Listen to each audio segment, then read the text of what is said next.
Igana maripso falmata lakkisu Idami ajechan amile nu chapse kharanun debisu Noyamile somma igana maripso korma walitti qala kormi keenya immoo akka bookisee tirniidhaa keessaa rabbiin si baase kanaaf immoo hajjuwaar immoo korma kana qopheessee isin eege kormi kun hunda keessanii kun kafalaa akka ta'u korma kana halaalfattan jechuudha. Amiin amiin. Baga waliin jiraannee baga waliin rabbiin jiraachisee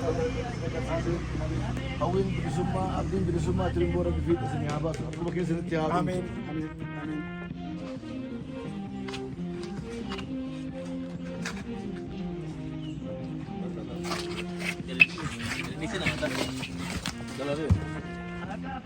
Ada tu eh?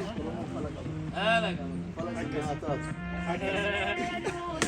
Isin tindee lammata. Amin amin. Isin Kaida mele anjiru le hai kamu.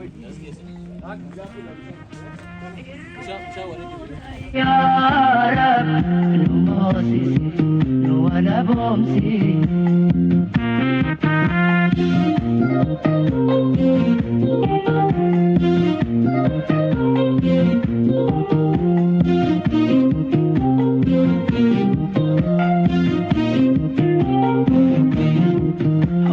خجلان harkoota gabrummaa boqorraan guutu